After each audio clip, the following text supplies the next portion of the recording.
Hello, friends. If this joke tickled your funny bone, don't forget to hit subscribe. It's an easy way to keep the humor flowing into your feed. Don't miss the last one. That is special joke for you. A Sunday school teacher posed a question to her class. If I were to sell my house and car, donate my possessions to charity, and give all my money to the church, would I get into heaven?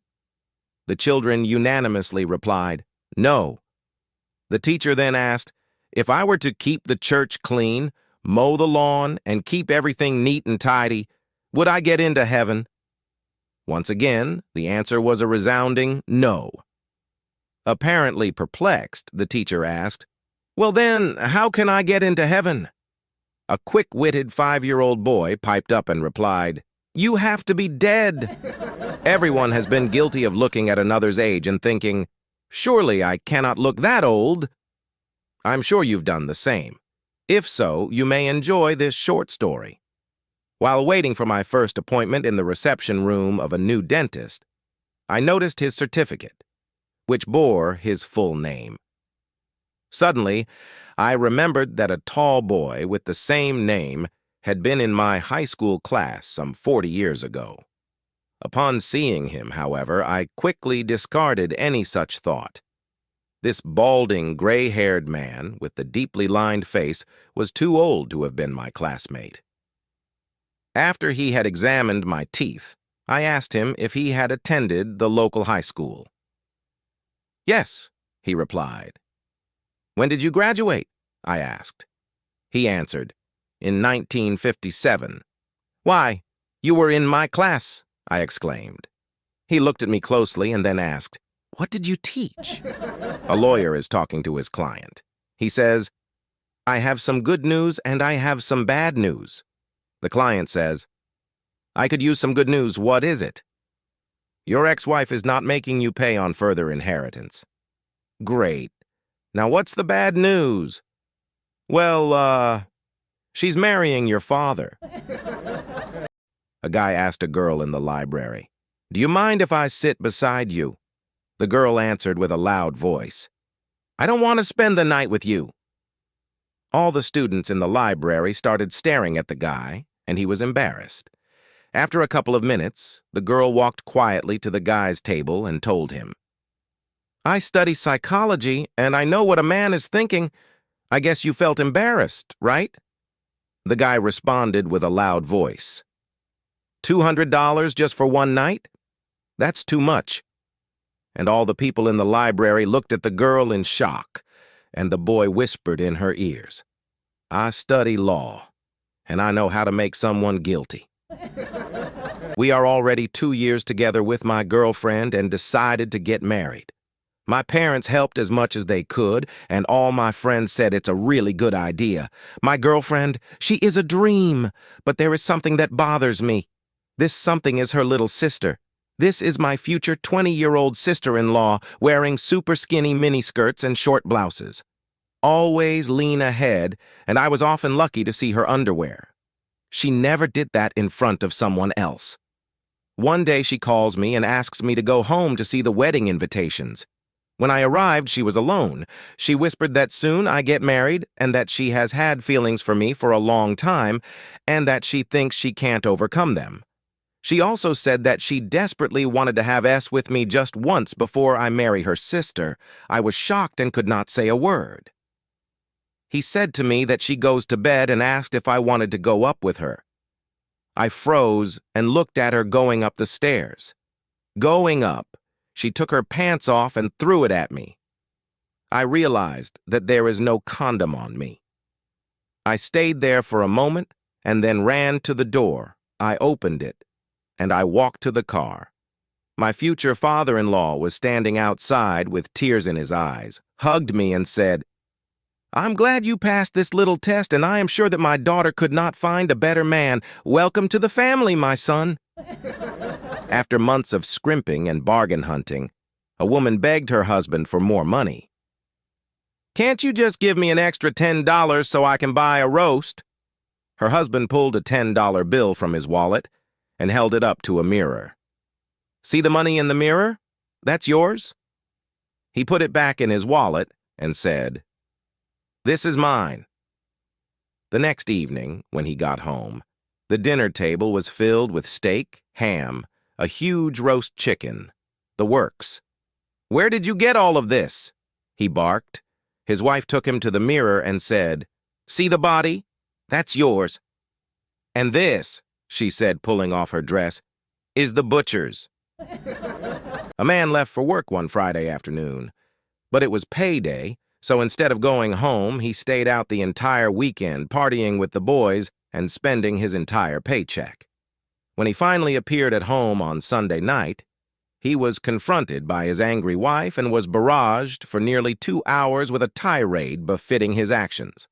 Finally, his wife stopped the nagging and said to him, "How would you like it if you didn't see me for 2 or 3 days?" He replied, "That would be fine with me."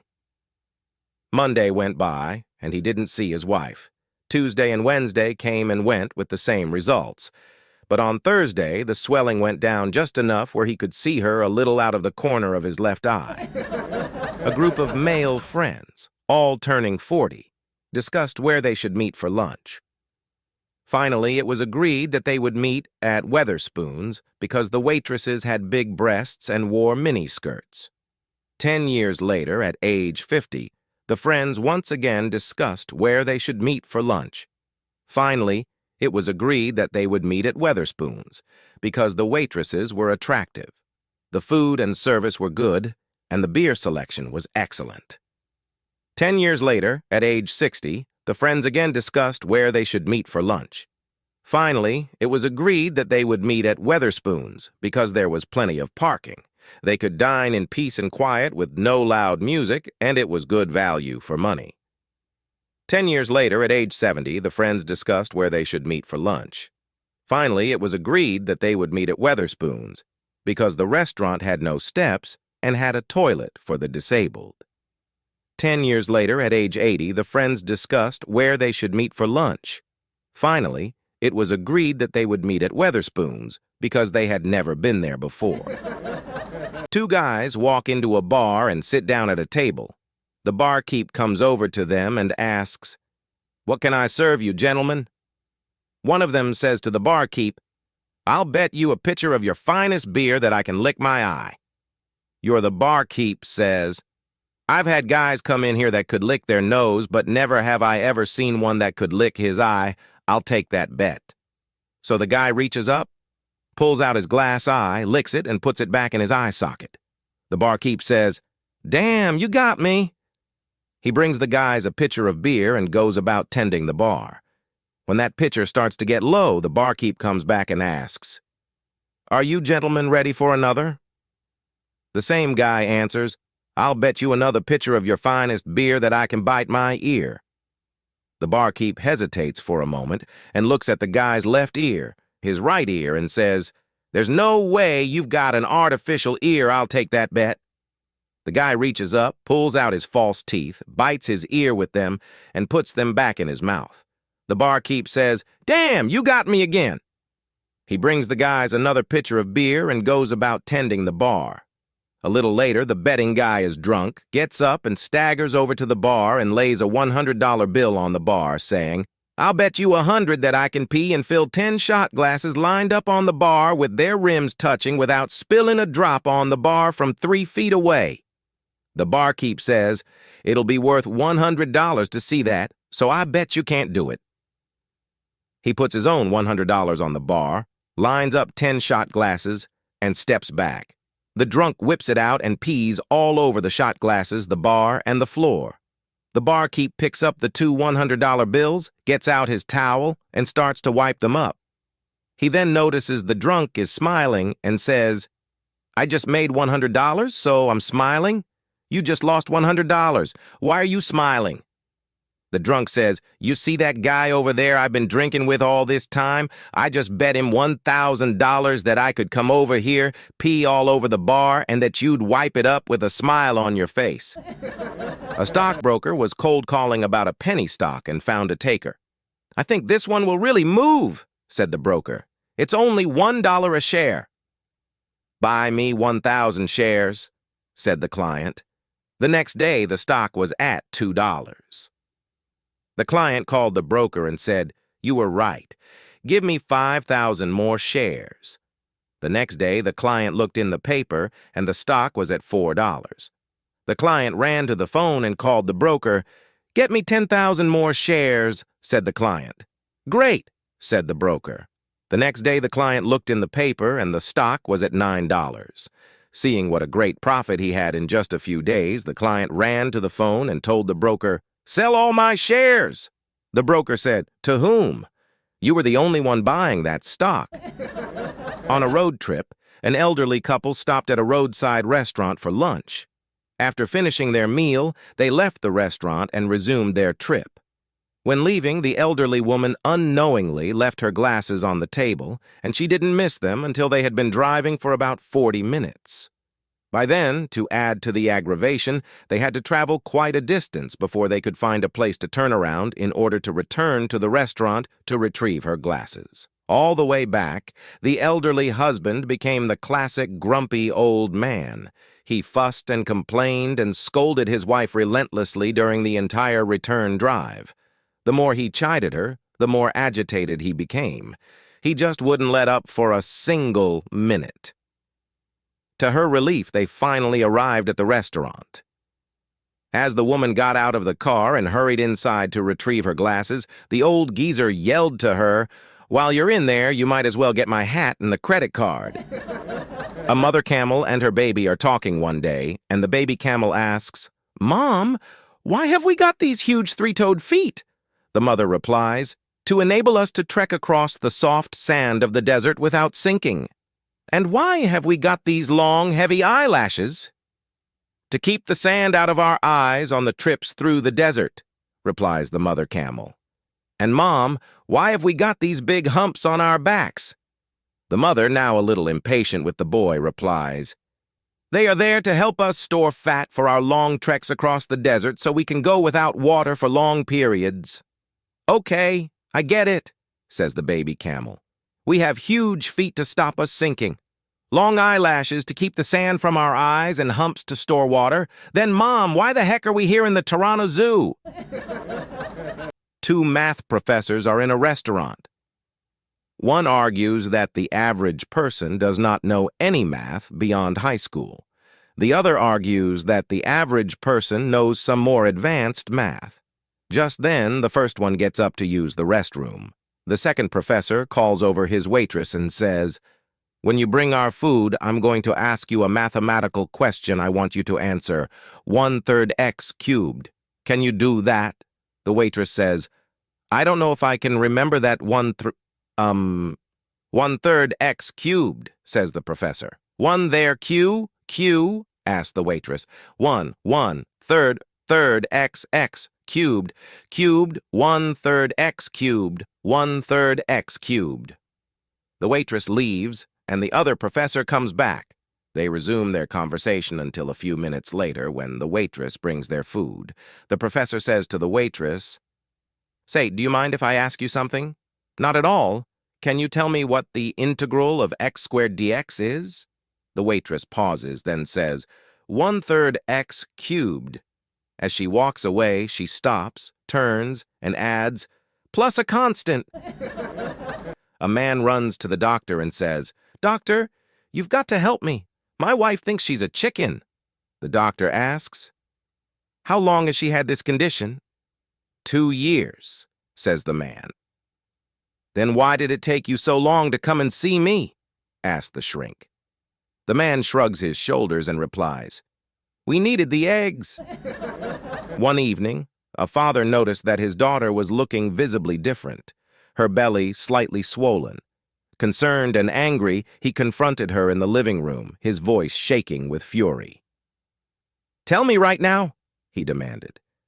Who is responsible for this? Who got you pregnant? His daughter, with tears streaming down her face, looked at him sorrowfully, but didn't say anything for a moment. She could feel the weight of the moment, and finally, with a quivering voice, she responded, Papa, let me ask you something. If you eat 15 bananas in one sitting, can you tell me exactly which banana made you gain weight? A 98-year-old Mother Superior from Ireland was dying. The nuns gathered around her bed, trying to make her last journey comfortable. They tried giving her some warm milk to drink, but she refused it.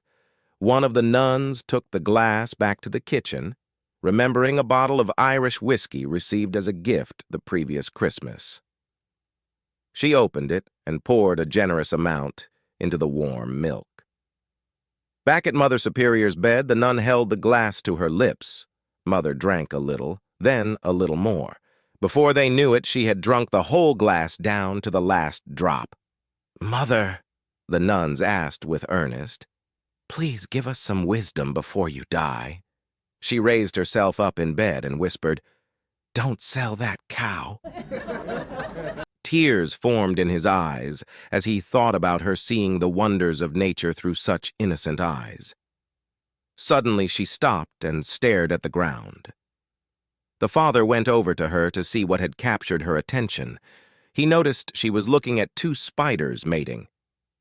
"Daddy, what are those spiders doing?" she asked.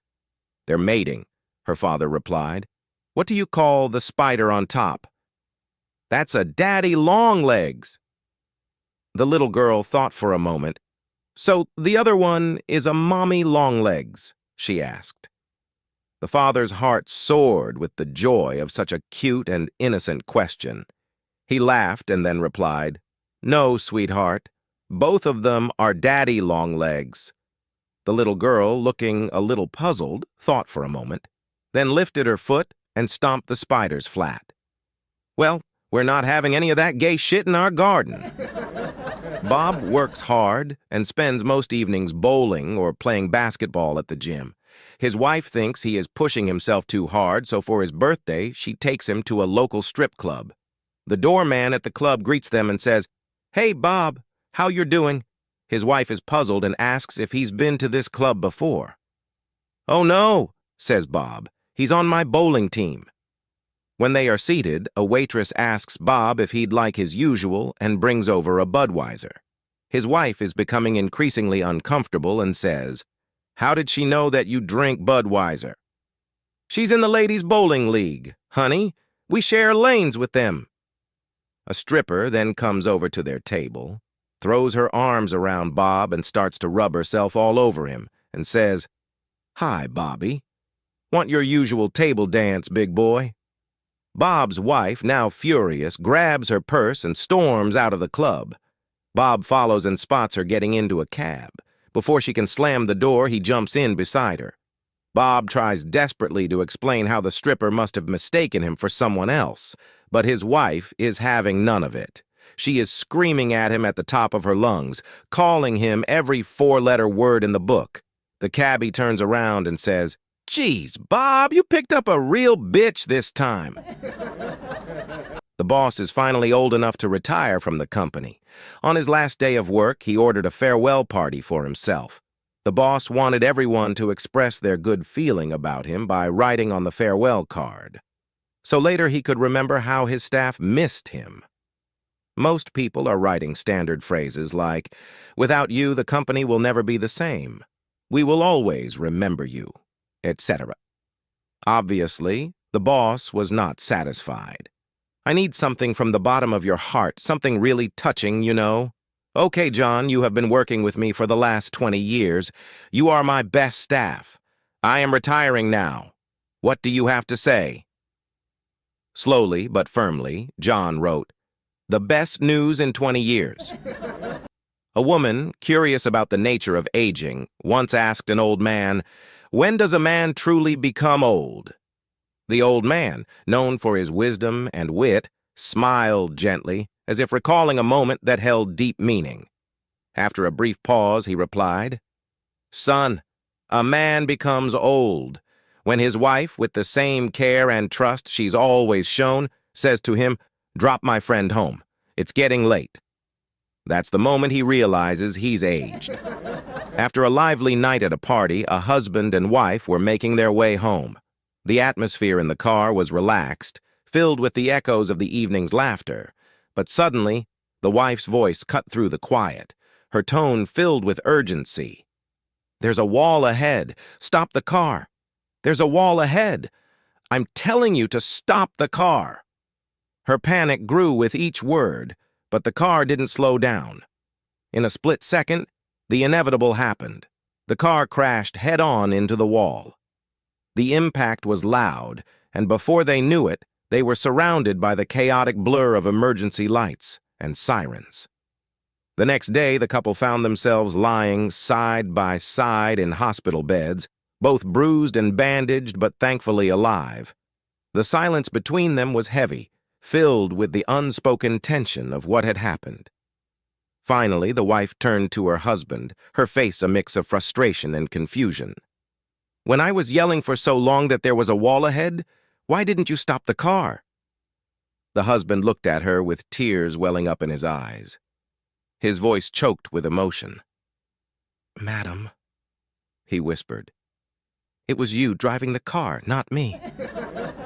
One day in class, the teacher asked, "Can anyone tell me the short form of drawstring?" Without missing a beat, little Johnny confidently replied, "Ph.D." The teacher, a bit surprised, asked, "And what does Ph.D. stand for?" Grinning, Johnny said, "Pajama holding device." A husband and wife were enjoying a quiet moment together when suddenly the doorbell rang. The husband took his time, waiting 5 minutes before finally answering the door. His friend stood there looking amused. "Why did you take so long?" the friend asked with a grin. The husband, trying to keep things light, replied, "We were just making some sauce." The cheeky friend smirked and teased, "Well, why don't you share some of that sauce with us?" Overhearing the conversation, the wife, who had just finished tidying up, couldn't resist joining in. With a playful tone, she called out, "I've already served him and washed the dishes, but if you're so eager, go ahead and lick their spoons. Whatever's left is on his spoon. Feel free to have a taste." One woman casually remarked to her friend, "You know, I made my first husband a millionaire just 2 months after our wedding." Intrigued, the friend asked, "Wow, was he really struggling before you married him?" With a wry smile, the woman replied, "Oh, not at all. Before that, he was a billionaire." One day, a woman walked into a doctor's office looking rather determined.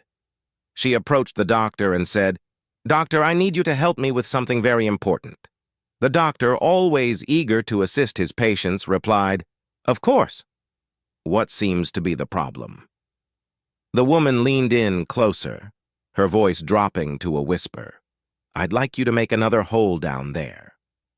The doctor, taken aback, looked at her in surprise.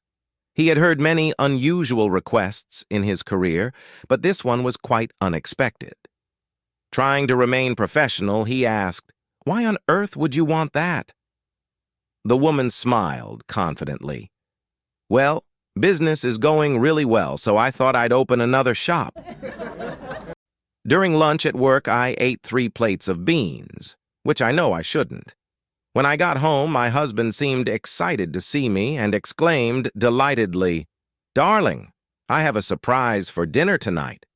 He then blindfolded me and led me to my chair at the dinner table. I took a seat, and just as he was about to remove my blindfold, the telephone rang. He made me promise not to touch the blindfold until he returned and went to answer the call.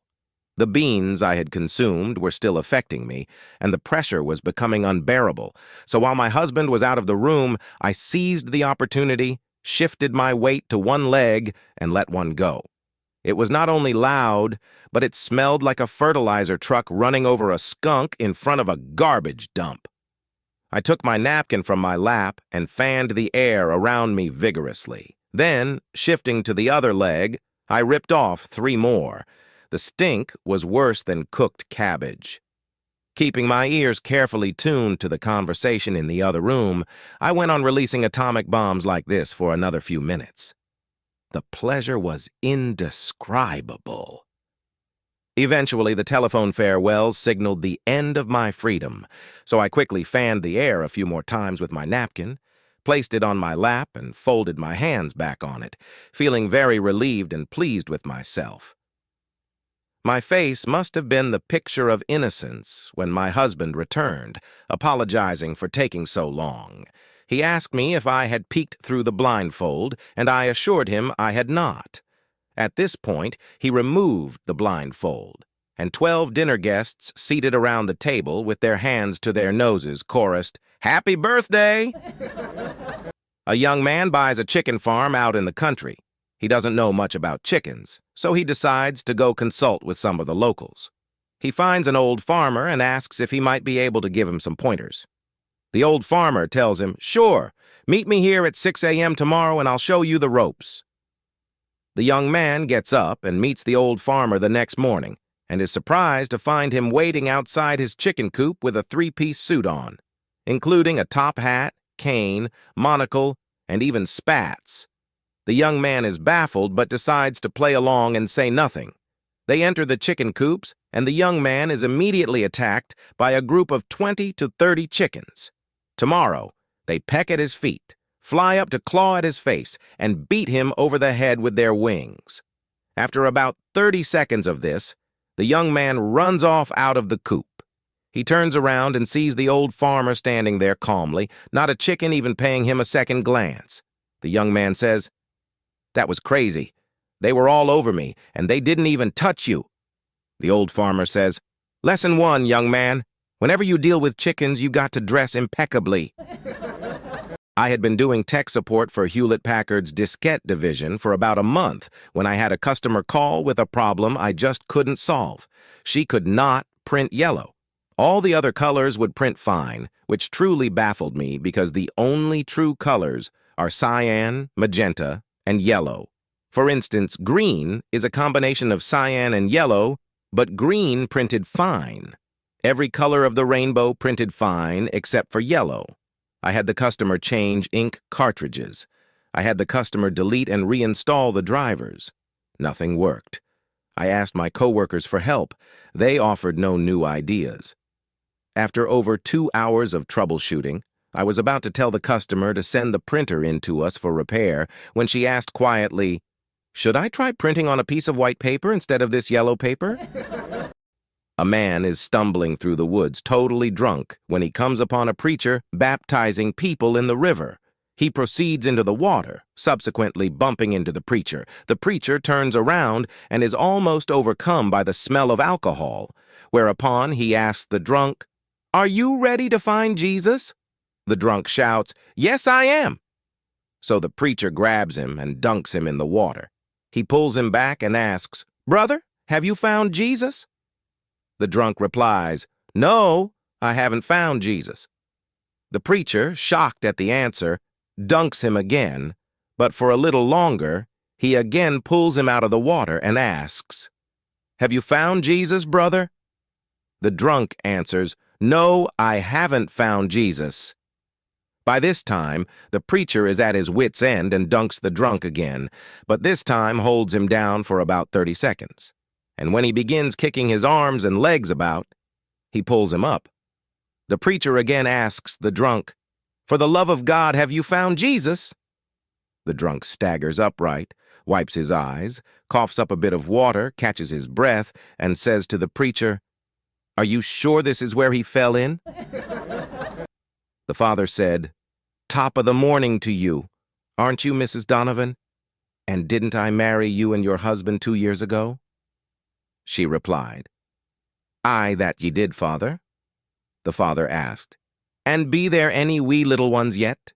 She replied, "No, not yet, father." The father said, "Well, now I'm going to Rome next week, and I'll light a fertility candle for you and your husband." She replied, "Oh, thank you, father." They then parted ways. Some years later, they met again. The father asked, "Well now, Mrs. Donovan, how are you these days?" She replied, "Oh, very well, father." The father asked, "And tell me, have you any wee ones yet?" She replied, "Oh, yes, father. 2 sets of twins and 6 singles, 10 in all." The father said, "That's wonderful. And how is your loving husband doing?" She replied, "He's gone to Rome to blow out your footing candle." A farmer is sitting in the neighborhood bar getting soused. A man comes in and asks the farmer, "Hey, why are you sitting here on this beautiful day getting drunk?" Farmer, Some things you just can't explain. Man. So what happened that is so horrible? Farmer. Well, if you must know, today I was sitting by my cow milking her. Just as I go the bucket about full, she takes her left leg and kicks it over. Man, that's not so bad. What's the big deal? Farmer. Some things you just can't explain. Man. So then what happened? Farmer. I took her left leg and tied it to the post on the left with some rope. Then I sat down and continued to milk her. Just as I got the bucket about full, she took her right leg and kicked it over. Man. Again. Farmer. Some things you just can't explain. Man. So what did you do then? Farmer. I took her right leg and tied it to the post on the right. Man. So then what did you do? Farmer. I sat back down and continued to milk her, and just as I got the bucket just about full, the stupid cow knocked over the bucket with her tail. Man. Wow, you must have been pretty upset. Farmer. Some things you just can't explain. Man. So then what did you do? Farmer. Well, I didn't have any more rope, so I took off my belt and tied her tail to the rope.